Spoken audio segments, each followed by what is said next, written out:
ప్రతిసారి సినిమా మొదలుపెట్టే ముందు ఎక్స్పెక్టేషన్స్ అంటున్నారండి. అదే ఆ ఎక్స్పెక్టేషన్స్ కొంచెం భయంగా ఉంది. బట్ యా మన చేతిలో ఉన్నంత వరకు 100% ఎఫర్ట్ పెట్టి చేయడమే కదా, అయితే డెఫినెట్గా చేస్తాను. అండ్ యా జాంబిరెడ్డి 2 డిస్కషన్లో ఉంది, మిరాయి 2 కూడా ఉంది. We have to see. వచ్చిన మూవీ గ్రాండ్ సక్సెస్ అవ్వదు. సో ఇలాంటప్పుడు మీ మీద ఎక్స్పెక్టేషన్స్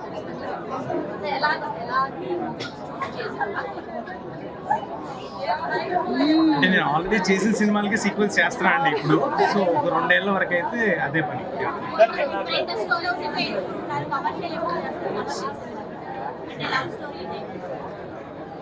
అంటే ఏమండి నాకు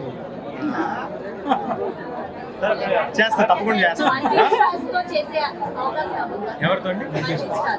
డెఫినెట్గా అండి. యా డెఫినెట్గా అవకాశం ఉంటే I would be more than happy. నేను చిన్నప్పుడు చేసిన మన సీనియర్ హీరోస్తో ఇవాళ మళ్ళీ అవకాశం వస్తే ఐ బి మోస్ట్ హ్యాపీయెస్ట్. నిజంగా చాలా పెయిన్ఫుల్ మ్యాటర్ అండి.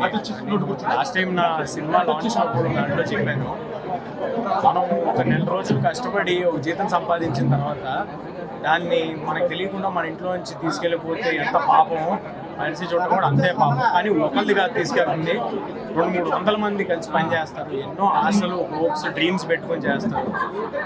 చూకి ఇంట్రెస్ట్ లేకపోతే చూడకపోయినా పర్లేదు, కానీ అలాగా దొంగతనంగా ఒకరు తీసి పెట్టడం అనేది తెలియక అది చాలా మంది దాన్ని ఎంకరేజ్ చేయడం అనేది చాలా బాధాకరమైన విషయం. ఐ హోప్ ఇప్పుడు అవేర్నెస్ చాలా పెరుగుతుంది, చాలా సపోర్టివ్గా ఉన్నారు ఆడియన్స్ కూడా. ఎక్కువ రోజులు ఉండదండి ఇది కూడా, ఇట్స్ సైకిల్.